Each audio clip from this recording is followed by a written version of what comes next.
Welcome to the Rise of She, the empowering podcast that celebrates the unstoppable force of women. I'm your host, Bindu Bodanapu, and together we will shatter the glass ceilings, rewrite the rules, and reveal the extraordinary power within each and every woman. Join me as we redefine heroism, demanding the world to acknowledge that the word hero is just an O without her. Discover with me how women can unleash their internal potential, demand equitable pay that reflects their true worth, vanquish insecurities, conquer work-life balance, and embrace profoundly fulfilled lives. If you like my podcast, feel free to connect with me on Instagram and Facebook for an empowering journey like no other. Find me at Bindu Bodanapu and let's ignite the fire within. Disclaimer: the primary purpose of this podcast is to provide education. Information provided in this podcast is not intended to diagnose, prevent, treat, or cure any disease. Information given in this podcast must not be used in any legal capacity whatsoever, including but not limited to as a basis for expert witness testimony or establishing standard of care in a legal sense. Trigger warning: some experiences shared in the podcast may be triggering to some audience members. User discretion is advised. Ladies and gentlemen, welcome to an inspiring episode of The Rise of She. I'm your host, Bindu Bodanapu, and today we have a fascinating guest who has transitioned from a 20-year career in accounting and IT, working for multinationals in the UK, to founding the Conscious Leadership Academy. She traded spreadsheets for meditation, and now, while pursuing a PhD in metaphysics, she is exploring the deeper meaning of existence. Join us for a conversation on the transformative journey from corporate life to conscious leadership and metaphysical exploration. Join me as we dive into the world of resilience, reinvention, and self-discovery. Get ready to be inspired by her solid determination and commitment to change. Welcome to the Rise of She with our amazing guest, Mrs. Bindu Bodanapu. Our topic today is the emotional journey of success. Stay tuned for insight that will ignite your own path to greatness. Welcome, Bindu. How are you? Hi, Preeta. Thank you so much for having me on the show. I'm doing amazing. How are you doing? I'm doing good, thank you. Bindu, tell us more about how did you go from crushing numbers to diving into meditation? Right. I have spent more than 20 years working in accounting, finance, and IT, starting my journey as an accounts clerk in the UK. My path took a turn when I pursued ACCA qualification, which is one of the prestigious qualifications in accounting in the UK, and later I moved into IT. I worked for many multinational companies in the UK. In the pursuit of true happiness, a genuine happiness, this is when I discovered meditation, because I had some sequences of illnesses because of the pressures that the corporate life would bestow on you. So this is when I discovered meditation, and this is where I found true happiness. So this is when I decided to leave the corporate world and become a life coach. I'm the founder of the Conscious Leadership Academy, and the mission of this organization is to empower leaders to make a positive impact on humanity. And now currently I'm doing my PhD in metaphysics, exploring the deeper meaning of reality and existence. That's amazing. When did you start meditation? You've been doing it in your corporate life, I guess. Absolutely. So my journey into meditation started more than 5 years ago. And when this is the true happiness, the bliss that we're seeking from external things is not found externally, but it is found within us. So this is what meditation gives you. And when I found the true happiness through meditation, my life has taken a 360-degree transformation. And this is what I wanted to spread to other people. So I've been conducting meditation sessions in my corporate world, where I was conducting well-being sessions, where I was taking sessions on meditation and mindfulness as a means for regulating stress and anxiety. So, what are the message or advice that you would like to share, especially with women? What is the one thing that you went through and you would like to share with them so that they are inspired? Many people might be in that same situation where you could give them a solution. Absolutely. So, from my experience being a corporate employee, I face a lot of challenges due to demanding roles, and it's very difficult to look after your own self and also your family. So, stress at work does not stay at work, but it comes home along with you. So, Yes, this sure. takes a toll on your relationships and also, the relationship with your own children, because, children are very vulnerable until the age of 7 because their subconscious mind is wide open, and whatever behaviors we are behaving with the children are going to become their subconscious paradigms or the programming. So it is important for women to understand it's just not only work, but we are actually creating an impact on our children. So conscious parenting is a must. So I would advise all the women to take time for self-care. It's important for them to prioritize their own well-being. Use techniques and tools that can regulate your emotions, because whatever we're facing at work, we might not be able to express at work, but we try to throw up those tantrums with our partners and children, Sure. where there is a huge repercussion on the growth of our children. Yeah, that's so true. But when you're saying conscious, obviously many people, when you're saying about conscious self-care, and even me when I started my personal development and I was like self-care, I thought that I need to do my hair or my nails, and it was just like spending some time. But self-care is more deeper than that. It's like having that time where you really feel at peace and relax, and you know that you did how much you can. So what are the one technique or tips you can give to these ladies? Because obviously we are in such an environment, especially the corporate and working women, that we have so many on our plate at work, and coming home we still have a lot to do. So what advice can you give to them? I think one easy tip and a tool to use is meditation. So self-care is not about, just getting ready or, like you said, doing your nails, but it's all about going within, understanding who you really are, introspection, and giving time for your own self. Just let go of any kind of expectation from other people and just be with yourself. Meditation is a great way. And, if you meditate every day, you're going to connect with your source, and your source is your true resource. So just spend time meditating every day, and you're going to calm your mind. You're going to feel empowered after meditation. So I can talk hours and hours about this art and science of meditation, but in a nutshell, what I want to emphasize is self-care is all about you going within and connecting with your true self, and the easiest way to do that is through meditation. Many people think like meditation is something like you have to be very calm, great feeling, and so on. But for people who never tried it, what is meditation? Is it all that you have? Obviously, you have to practice, but it's also being calm and relaxed with yourself, right? So meditation is a tool to go within. So meditation is all about letting go of the thoughts in your mind. At average, every human being has about 60 to 80,000 thoughts a day. So these thoughts are repetitive, self-sabotaging, and self-limiting thoughts. So what happens is when you keep repeating the same thoughts in your mind, your thoughts gives rise to emotions, and emotions gives rise to feelings, and feelings gives rise to the experience. And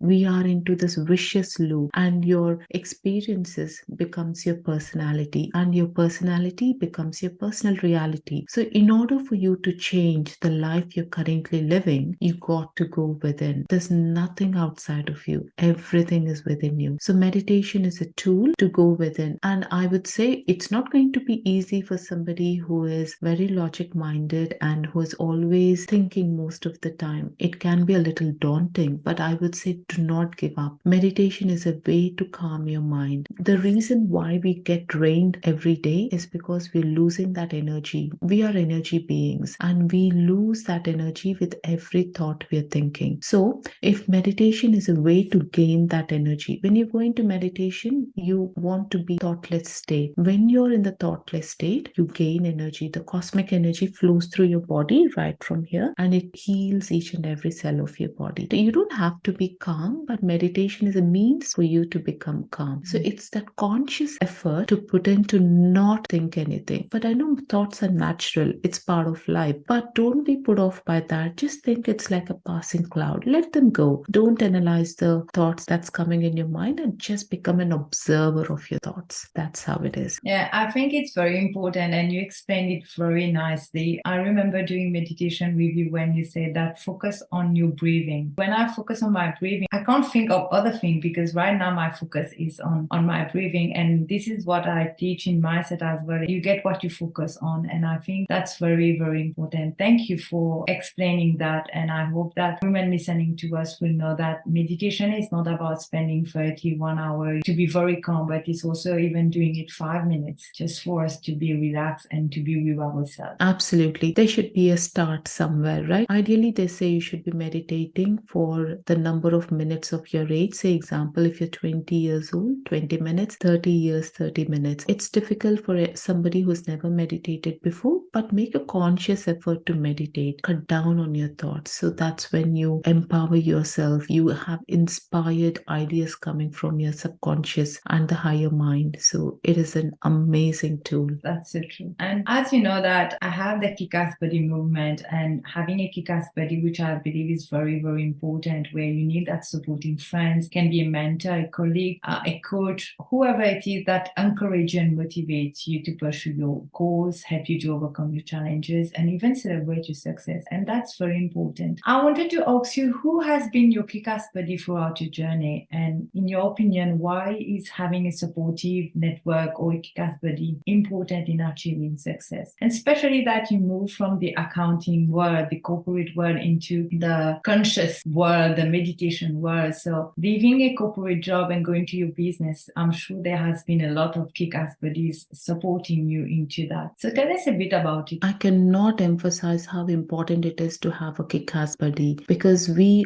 get ourselves into a state that we feel helpless, we feel lonely because we're not moving forward. A kick-ass buddy is somebody who plays an important role in our success. He or she is somebody who's there to motivate you and encourage you. I had many kick-ass buddies during my journey. I didn't have anybody during my corporate world, but I only came to know the importance of having a coach or a mentor when I stepped into the world of meditation and spiritual sciences. And I cannot emphasize how important it is. And a kick-ass buddy can be anyone who can help you to stay on track by holding you accountable and be responsible for your commitments. Everyone needs to have a goal. When I was in corporate world, I did not even know the meaning of having a goal, but it is so important for everyone to set a goal for yourself. And pursuing your career can be really emotionally draining. And a kick-ass buddy is somebody who can provide you a listening ear and offer you empathy. And it can also help you during the emotional highs and lows, and also help you with your ambitious endeavors. So it's important that you have somebody to help you during your journey, and also have somebody who can provide you valuable, genuine feedback, because we are not perfect. As we are moving from one career to another, or you're trying to look for a better job, you need somebody who can give you a genuine feedback, give you a fresh perspective, and offer you that valuable advice. So, they might give you some insights that you've never even considered before, and helping you to refine your strategies and also the approaches for your challenges. So it's important to have somebody, a friend or mentor or a coach or whoever it can be, but somebody who can offer you that genuine advice and help you lead you towards your goals. Yeah, definitely. And you know that in that journey, that when I talk to clients and so on, they find it difficult to find that kick-ass buddy sometimes because they've been heartbroken or they don't trust people around them. So what is the one advice that you will give them, and how to break that for having that kick-ass buddy? Yes, sometimes we could be heartbroken, but achieving success in more meaningful when you can celebrate it with somebody. Always have a buddy who can share your victories and also challenges. So, try and find somebody who's proven, who's already shown, they have demonstrated their success. Do not go to anybody, but when choosing a mentor, be mindful that a mentor is somebody who can help you. So, who has already proven their own success. So, I would recommend you choose somebody wisely and then make sure that you invest into yourself. Most of the people think that I don't need a mentor, I can do it myself. Yeah, exactly. But that is not not at all possible. You really need the help of a mentor and also a supportive community, a community of people who are like you, who is on a journey. Your parents or your partner or your friends might not support you on your mission, but have a community who can genuinely inspire you and show you the way. That's so true, because I myself was having mentors, but I thought that my boss had to help me. But I never genuinely go, like, not even go and ask, like, can you be my mentor or can you be my coach? Until I did my personal development, then I realized that actually it doesn't matter what work you're doing. You can be a coach, but you still have to have a coach, because the truth is that we all can achieve our goal, but the decision you have to take is how much time it's going to take you. Do you want 10 years? Do you want 2 years? Do you want 3 years? Do you want to figure it about your own? And to be frank, we are both in the coaching sector. The reality is that you never find the right answer until you hire someone. And you know that once you get that person who has that expertise, they will guide you. Absolutely.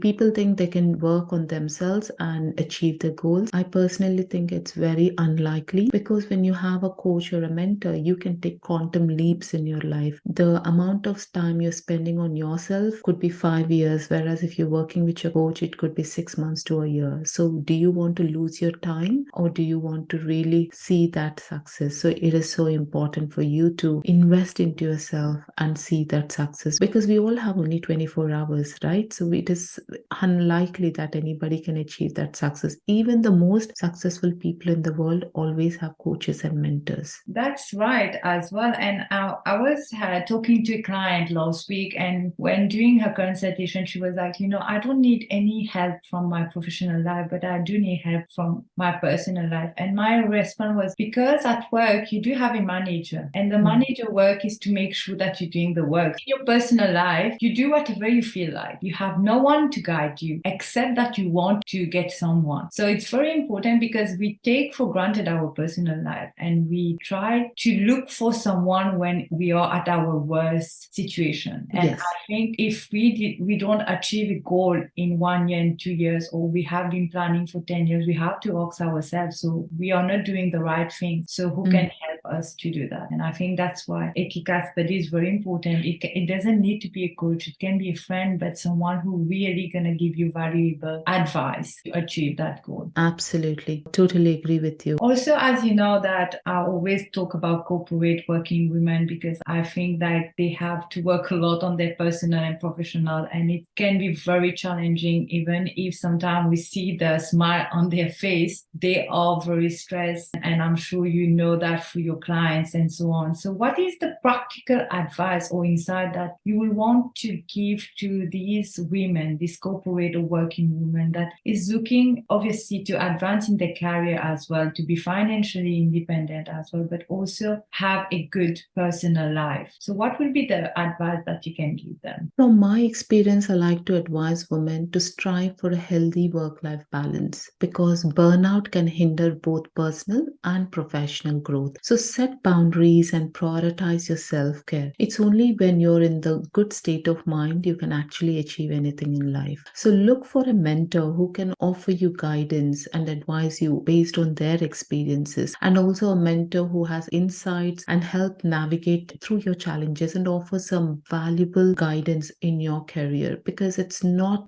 really possible for a working woman to manage her work life and also have a career growth. So it's always good to have a mentor. And also networking with your colleagues and building your relationship with industry experts, mentors, and also attending networking events, joining professional organizations, and also connecting with people on LinkedIn platform are some great ways to build that network. Network is your net worth. This is something I've learned very recently, because when I was in corporate world, I did not have a network apart from my own colleagues. But it is important for you to really build your network. So So that is my piece of advice for women. Yeah, and it's true. You're saying the work-life balance. Obviously, everyone wants to have it, but being from a corporate world, I myself being from the banking sector, that we have to work and we work twice sometimes to show that we can do it. And it can be very overwhelming and exhausting in the sense that that you have to do twice to be seen as you are a hard worker or you're doing things correctly or for you to secure a promotion or to have an increase in salaries, for example. It's obviously changing because now there are more rights, laws, and so on. But can you give an example you went through and how you manage that? That would be helpful to those listening to us today. Yes, so it can be very daunting because I had my own experience where I was hospitalized a few times because of the burnout and also the demands of the corporate world. So it is very important to be open with your manager if you're facing challenges and you're not able to manage your work. Always set boundaries, open up and speak up because, when we don't speak up, our managers takes for granted that we are okay with the work that is being given, right? So it's important to be open and be very open with your communication. Prioritize your well-being. And one of the most important thing that I want managers to become are conscious leaders, because it's only a conscious leader who can actually look after his own well-being and also look after the well-being of the team. If you're not conscious and if you're just working 24/7 or a bit of exaggeration there, but working for more number of hours, it will definitely take a toll on your health because the mind-body connection, and you have immense power within you and you don't really need to slog so much. If that is not a right job for you, always be open to new opportunities. The universe is abundant and you can get whatever job that is something right for you. Yeah, I think you say that when you're saying abundance, that's totally true because I've been hospitalized twice as well because of burnout, working in banks. So Yes. and it's very important because we don't voice out, and I was scared of voicing out or telling someone because they might be thinking I'm weak or I can't take responsibilities or how people will view me. Maybe,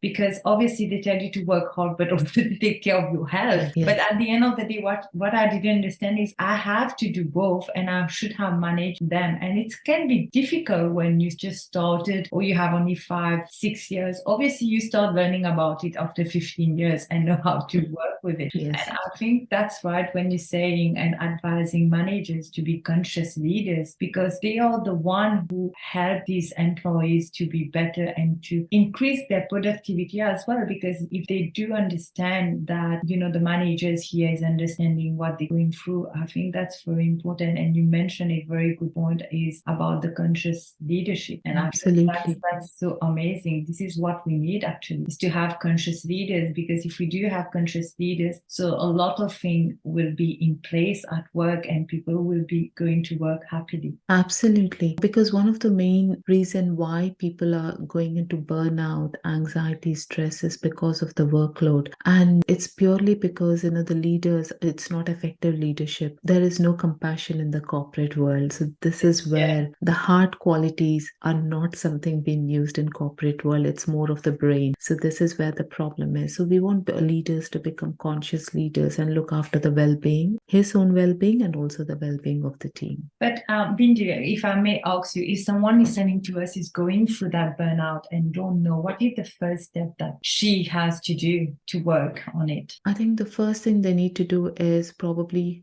important thing is self-care, because the burnout can lead to many diseases later on. And because I work with many scientists like Dr. Bruce Lipton, Dr. David Hamilton, and Dr. Shamini Jain, and many more, and everyone talks about how stress is a killer and stress can lead to any kind of disease. Even if you see the growing rate of cancer is really high now, it's purely because of stress. Dr. Bruce Lipton says the reason cancer is caused is because of stress, and the matter of fact, any diseases. So it's important for women to look after their own well-being first, prioritize your well-being first, and then the job can be secondary. So take time out. If you're going through a burnout, just take time out. there's no rush for the job. If it is in a corporate world, you can be signed off sick and you can take some time out and then heal your body first and then go back to work. Do not overindulge into working long hours, because at the end of the day, health is wealth. That's the most important thing. So true. Thank you so much, Bindu. Before we go, obviously, I want to ask you a last question. What would be the one piece of wisdom that can help them? Sure. I think coming from the metaphysical point of view, because I'm doing my PhD in metaphysics, I like to emphasize we as human beings have immense potential within us. But because of the programming that we had from our parents, teachers, and society, we have this wrong belief systems that sometimes we don't even feel worthy of whatever success that we want to achieve in life. So I want you to recognize that you are an infinite being and you have all the potential within you. So start by recognizing and celebrating your strengths and accomplishments. Take time to acknowledge your abilities and boost your confidence during the challenging time.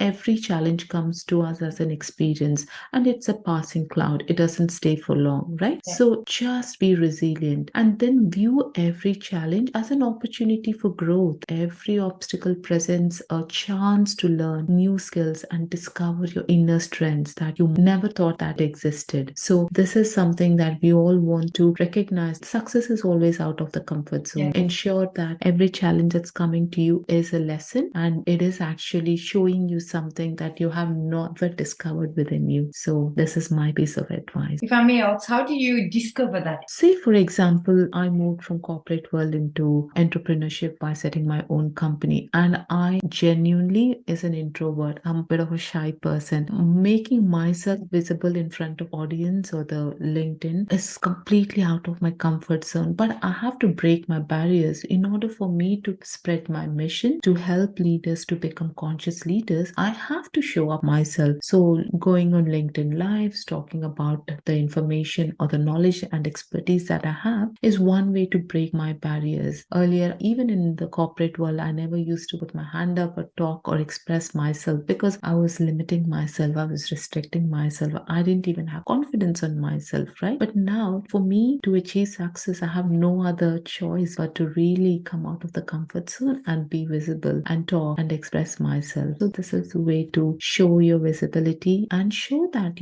we all have immense, every human being in this world who's been born has immense power, but it's only what is limiting us is our own mind. I want every woman to come out of that lack mindset and show that abundance mindset. Universe is abundant. You have every opportunity in the quantum field to become who you want to become. Yeah, I love that. I love that, coming from the lack of mindset to the abundance mindset. You beautifully said. I think this is what we need. Thank you so much, Bindu, for sharing your incredible journey with us today. And to our listeners, thank you for joining us on this inspiring episode of The Rise of She. Remember, your journey is just as important. Stay tuned for more empowering stories. Until next time, take care and keep rising. If you have been inspired by today's episode, make sure to subscribe and follow The Rise of She to stay connected and never miss a moment of empowerment. Join me on Instagram and Facebook, where we'll continue to fuel the flames of progress and self-improvement together. Find me at Bindu Bodanapu. Remember, we are unstoppable forces bound to inspire and empower one another. Until next time, Bindu says adios, ladies. Stay tuned for our next empowering encounter.